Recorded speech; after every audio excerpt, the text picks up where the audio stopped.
하나님 말씀 보겠습니다. 고린도전서 2장 1절에서 5절 말씀입니다. 고린도전서 2장 1절에서 5절 말씀입니다.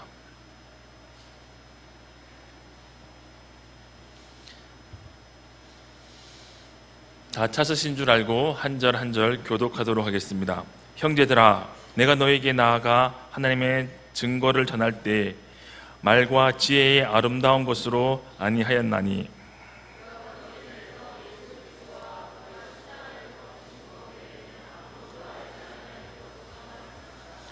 내가 너희 가운데 거할 때에 약하고 두려워하고 심히 떨었노라.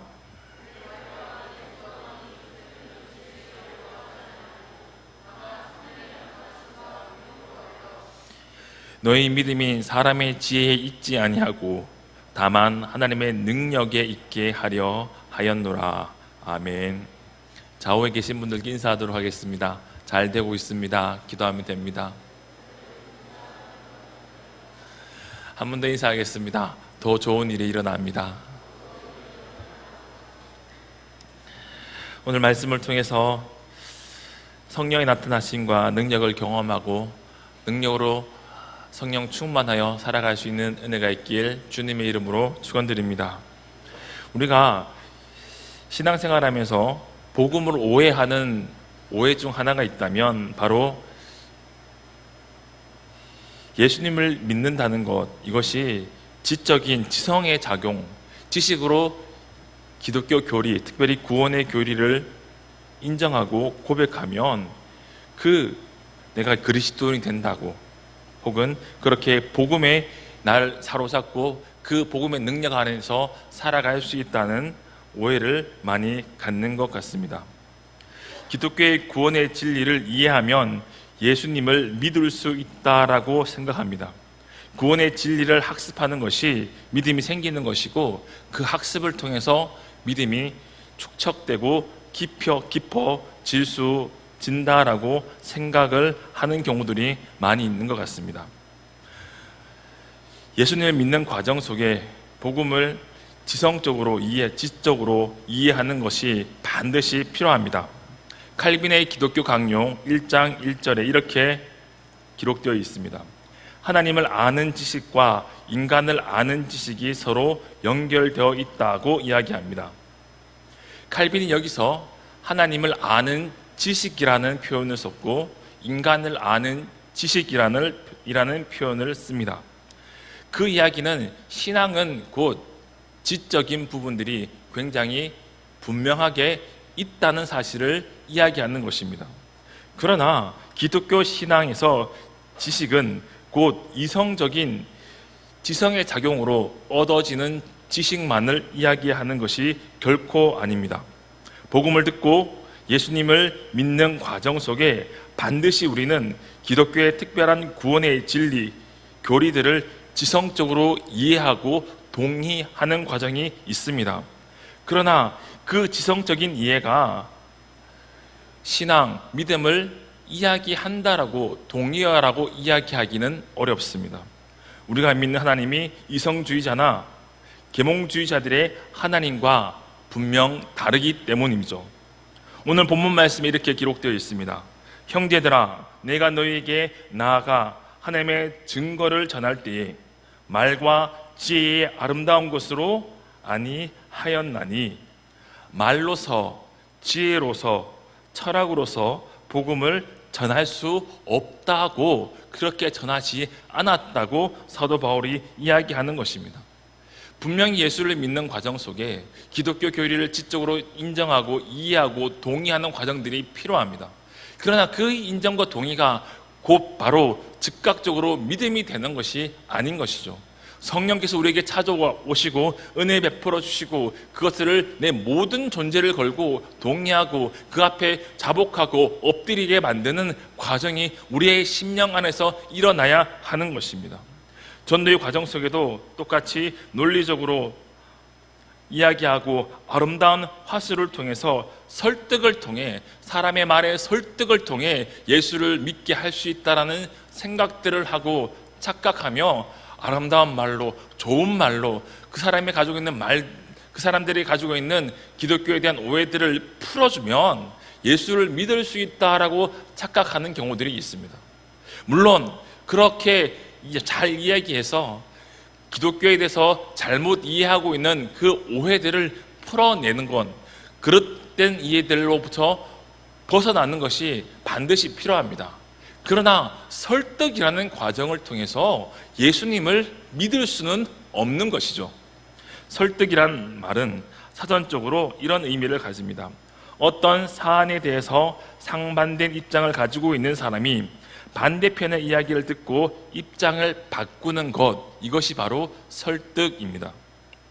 설득의 의미는 설득의 심리학이라는 책에서 6가지 설득의 법칙을 이야기하는 것을 통해 설득이 어떠한 것인지 좀 더 구체적으로 이해할 수 있는 것 같습니다.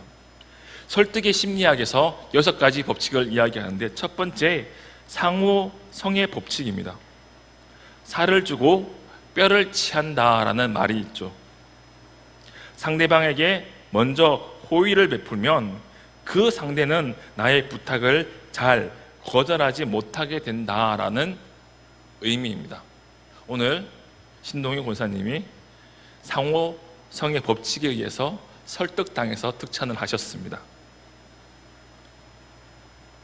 두 번째는 일관성의 법칙입니다. 상대의 행동을 일관적으로 만들게 하고 우선 네라는 대답을 이끌어내고 가벼운 질문들을 합니다. 그리고 가벼운 질문들, 예를 들면 이름, 가지고 있는 직업, 이런 가벼운 질문들을 하고 그 질문을 통해서 네라고 대답을 하다가 거기에 익숙해졌을 때 정말 의도하는 것을 이야기하면 자기도 모르는 사이에 네라고 설득당한다는 법칙입니다. 세 번째는 사회적 증거의 법칙. 이것은 군중의 심리를 이용한 설득하는 방법입니다. 네 번째는 호감의 법칙입니다. 호감이 있는 사람에 대한 이야기를 들으면 그 호감하는 사람에 대해서 반대하지 않는다는 것이죠. 실제로 외모가 빼어난 사람이 법정에서 무죄로 판결받는 확률이 상대적으로 높습니다. 다섯 번째는 권위의 법칙입니다. 권위자에 대해 충성을 바치는 것이 사람들이 가지고 있는 일반적인 특성입니다. 그래서 권위 있는 자를 예를 들고 이야기하면 충분히 이해가 되지 않아도 설득당하는 경우들이 있습니다. 여섯 번째는 희귀성의 법칙입니다. 공급이 적을수록 수요가 증가한다는 경제학적인 원리를 이 설득에 이용하는 것이죠. 설득은 무엇입니까? 어떠한 사안에서 내가 입장을 바꾸는 것입니다. 예수를 믿는 것은 내가 어떠한 사안에 대해서, 구원의 진리에 대해서 내가 잠시 입장을 바꾸는 것을 통해서 이루어질 수 있는 것이 아닌 것이죠. 말을 잘하고 논리적으로 잘 이야기하고 아름답고 듣기 좋은 말로 아주 유식하고 철학적인 말을 섞어가면서 말하는 것을 통해서 복음을 전한다고 그 이야기를 듣는 사람이 예수 그리스도를 믿음의 구주로 고백하고 바뀔 수가 없는 것입니다. 오늘 본문 말씀 4절에 이렇게 기록되어 있습니다. 내 말과 내 전도함이 설득력 있는 지혜의 말로 하지 아니하고 다만 성령의 나타나심과 능력으로 하여. 사도 바울의 전도의 방법은 아름다운 말이 아니었습니다. 설득력 있는 말이 아니었습니다. 듣기 좋은 화술이 아니었습니다.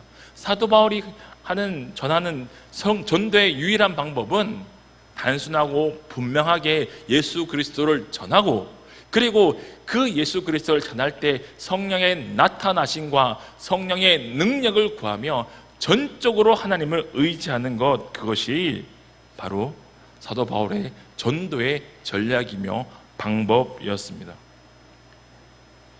예수를 믿는다는 것, 그것은 탁월한 언변을 통해 설득하는 것을 통해 이루어지는 것이 아니라 성령께서 우리의 심령 가운데 찾아오셔서 우리의 마음에 있는 모든 것들을 내려놓고 가장 소중한 것이 예수 그리스도라고 고백하게 만드는 것이 바로 성령의 역사입니다. 마태복음 13장 44절부터 이렇게 기록되어 있습니다. 천국은 마치 밭에 감추인 보화와 같으니 사람이 이를 발견한 후 숨겨두고 기뻐하며 돌아가서 자기의 소유를 다 팔아 그 밭을 사느니라. 밭에 감추인 보화가 있다는 사실을 알고 그 보화를 잠시 덮어두고 자기가 가지고 있는 모든 소유를 다 팔아 그 보화를 사기 위해서 값으로 지불하는 것, 이것은 좋은 말로, 아름다운 말로, 설득력 있는 화술로 가능한 것이 아니라 성령의 나타나심과 능력으로 가능한 일인 것입니다. 복음을 담대히 전하기 위해 우리에게 가장 먼저 필요한 것이 있다면 그것은 무엇일까요? 자, 따라합시다. 예수 그리스도와 십자가만을 전하기로 결정해야 한다. 예수 그리스도와 예수 그리스도의 십자가만을 전하기로 결정해야 합니다. 오늘 본문 2절 말씀에 이렇게 기록되어 있습니다. 내가 너희 중에서 예수 그리스도와 그가 십자가에 못 박히신 것 외에는 아무것도 알지 아니하기로 작정하였습니다. 사도 바울이 이야기합니다. 그는 탁월한 학자였으며 그는 신분이 높은 귀족이었습니다. 바리새인이었으며 로마의 시민권을 가지고 있는 사람이었습니다. 그는 학자로서 많은 사람들에게부터 존경받는 사람이었습니다. 헬라 철학에도 능했고 히브리 율법에도 능한 학자였습니다. 그러나 그가 예수 그리스도를 나의 믿음의 구주로 고백하고 가장 먼저 한 것이 있다면 다메섹에서 복음으로 전하는 것입니다. 그가 다메섹으로 가는 길에서 예수님을 만나고 나서 사람들의 손에 이끌려서 다메섹에게 기거하고 있을 때 아나니아라는 제자가 와서 사도 사울에게 기도해주고 그가 눈을 뜨게 됩니다. 그리고 성경을 읽고 하나님의 진리를 온전히 깨닫고 나서 그가 즉각적으로 한 것이 있다면 복음을 전하는 것이었습니다. 신앙의 연륜이 복음을 전하느냐 전하지 못하느냐를 결정하는 것이 아니라 예수 그리스도와 예수 그리스도의 십자가만을 알기로 결정하는 사람은 복음을 담대히 전할 수 있게 되는 것입니다. 예수 그리스도와 십자가만을 전하는 것, 그것이 하나님께서 우리에게 주시는 전도의 방법인 것입니다. 요한복음 3장 13절에서 16절에 이렇게 기록되어 있습니다. 하늘에서 내려온 자, 곧 인자 외에는 하늘에 올라갈 자가 없느니라. 하늘에서 내려온 자, 곧 인자 외에는 예수님 말고는 이 땅에서 하나님 나라로 올라갈 수 있는 사람은 아무도 없습니다. 모세가 광야에서 뱀을 든 것 같이 인자도 들려야 하리니, 모세가 이스라엘 백성들이 순종하지 아니할 때 하나님께서 불뱀을 보내어 그들을 심판하십니다. 그때 모세가 기도하며 하나님 이 백성을 구원해달라고 기도할 때 하나님께서 모세에게 말씀하십니다. 노스로 뱀을 만들어서 모든 사람들이 볼 수 있는 이스라엘 진중 한가운데서 높이 들라고, 그리고 그 노뱀을 보는 사람들마다 불뱀에 물린다 할지라도 죽지 아니한다라고 이야기했습니다. 그 말씀을 듣고 모세는 노스로 뱀을 만들고 그 뱀을 모든 사람들이 볼 수 있는 곳으로 높이 매달아 소리치는 것입니다. 이 노뱀을 보는 사람들마다 불뱀에 물린다 할지라도 죽지 아니한다라고 이야기할 때 그 이야기를 듣고 노뱀을 보는 사람들도 있고 불뱀을 피해 다니는 사람들도 있었을 것입니다. 아무리 노뱀을 본다 할지라도, 보면 불뱀에 물린다 할지라도 죽지 아니한다는 이야기를 듣는다 할지라도 그들의 마음 가운데 그것을 믿음으로 반응하지 않고 그 노뱀을 보지 못하면 그 불뱀을 피해 다닐 수밖에 없는 것입니다. 구원은 불뱀이 물기 위해서 우리에게 달려드는 그 삶과 죽음을 가르는 그 순간 가운데 그 노뱀을 바라보는 것을 통해서 우리에게 주어지는 것입니다. 우리가 예수 그리스도를 믿기 전에 우리에게 주어진 상황은 하나님의 심판 안에 있는 상황입니다. 그 심판 안에 있는 상황에서 피해 나갈 수 있는 유일한 방법은 영원하신 노뱀 대신 예수 그리스도를 믿음의 눈으로 바라보는 것이죠. 요한복음 3장 15절에 또 이렇게 이야기하고 있습니다. 이는 그를 믿는 자마다 영생을 얻게 하려 하심이니라. 하나님이 세상을 이처럼 사랑하사 독생자를 주셨으니 이는 그를 믿는 자마다 멸망하지 않고 영생을 얻게 하려 하심이니라 라고 이야기하는 것입니다. 우리가 전해야 하는 것은 이 예수 그리스도를 전하는 것입니다. 우리가 전해야 하는 것은 이 예수 그리스도의 십자가를 전하는 것입니다. 그 예수 그리스도를 통해서 우리가 만나고 경험하게 되는 것은 무엇입니까? 요한복음 14장 6절에 이렇게 기록되어 있습니다. 예수께서 이르시되 내가 곧 길이요 진리요 생명이니 나로 말미암지 않고는 아버지께로 올 자가 없느니라. 예수께서 내가 곧 길이라고 이야기합니다. 그 길을 밟고 지나가면 진리를 만나고 그 진리를 통해서 생명을 얻을 수 있다라고 예수님께서 말씀하십니다. 예수님께서 십자가에 못 박혀 죽으시는 것을 통해서 진리를 깨달아 알 수 있고 생명을 얻을 수 있는 길을 여셨습니다. 십자가에서 못 박혀 죽으시는 것을 믿음의 눈으로 바라볼 때 우리는 두 가지 진리를 발견하게 됩니다. 첫 번째는 내가 그리스도와 예수처럼 십자가에 못 박혀 죽을 수밖에 없는 죄인이라는 진리를 발견하게 됩니다. 그리고 두 번째 진리는 예수께서 나의 죄를 짊어지고 십자가에 못 박혀 죽으셨다는 진리를 발견하게 됩니다. 그 두 진리를 인정하고 그 진리 앞에 엎드리는 자 생명을 얻게 되고 그 생명을 통해서 하나님 아버지께로 나아갈 수 있게 되는 것입니다. 우리가 전해야 할 것이 무엇입니까? 우리가 전해야 할 것은 예수 그리스도입니다. 우리가 전해야 할 것이 무엇입니까? 예수 그리스도의 십자가의 죽으심과 부활, 그것을 전해야 하는 것입니다. 오늘 본문 3절 말씀에 이렇게 기록되어 있습니다. 내가 너희 가운데 거할 때에 약하고 두려워하고 심히 떨었노라. 그 예수 그리스도를 전하기로 작정하면, 그 예수 그리스도의 십자가를 전하기로 작정하면 내 모습이 발견됩니다. 내 모습을 발견돼서 나 스스로의 모습이 발견되어서 나의 약함을 보게 됩니다. 그래서 두려워합니다. 나뭇가지가 흔들리는 것처럼 떨 수밖에 없습니다. 왜요? 내가 그 십자가를 감당할 수 있는 능력이 내게 없다는 사실을 알게 되기 때문입니다. 내가 내 힘으로 예수 그리스도를 믿지 못했을 뿐만 아니라 나의 힘으로, 나의 능력으로 예수 그리스도를 증거할 수 없다는 사실을 깨달아 알기 때문에 나의 약함을 봅니다. 그래서 두려워합니다. 그래서 심히 떱니다.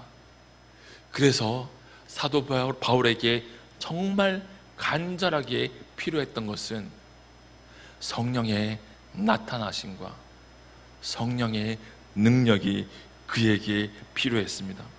복음을 온전하게 전하지 못할까봐 두려워하고 떨려하는 그에게 성령께서 찾아오셔서 그와 함께 하실 수 있었던 것입니다. 예수 그리스도의 그 십자가를 전할 때 성령께서 우리와 함께 하십니다. 4절 말씀에 이렇게 기록되어 있습니다. 내 말과 내 전도함이 설득력 있는 지혜의 말로 하지 아니하고 다만 성령의 나타나심과 능력으로 하여 너희 믿음이 사람의 지혜에 있지 아니하고 하나님의 능력에 있게 하려 하였노라. 예수 그리스도를 믿음의 구주로 믿고 고백하는 것, 그것은 복음이 선포될 때만 일어나는 일입니다. 복음이 선포될 때 성령께서 그 복음과 함께 역사하시는 것입니다. 요한복음 5장 25절에 이렇게 기록되어 있습니다. 진실로 진실로 너희에게 이르노니 죽은 자들이 하나님의 아들의 음성을 들을 때가 오나니 곧 이때라. 듣는 자는 살아나리라. 우리에게 복음이 들려졌을 때 언제입니까? 우리가 죽어 있을 때였습니다. 우리에게 복음이 들려졌을 때가 언제입니까? 내가 영적으로 철저하게 죽어 있을 때 복음이 우리에게 들려졌습니다. 우리에게 복음이 들려질 때 성령께서 우리에게 찾아오셔서 우리의 귀를 열어주셔서 복음을 듣게 해주셨고 복음을 이해하게 해주셨고 복음을 믿게 만들어 주셨습니다. 사도행전 6장 14절에 이렇게 기록되어 있습니다. 두아티라시에 있는 자색 옷감 장사로서 하나님을 섬기는 루디아라 하는 한 여자가 말을 듣고, 무슨 말입니까? 십자가의 복음의 말을 듣고 있을 때에 주께서 그 마음을 열어 바울의 말을 따르게 하신지라 그와 그 집이 다 세례를 받고.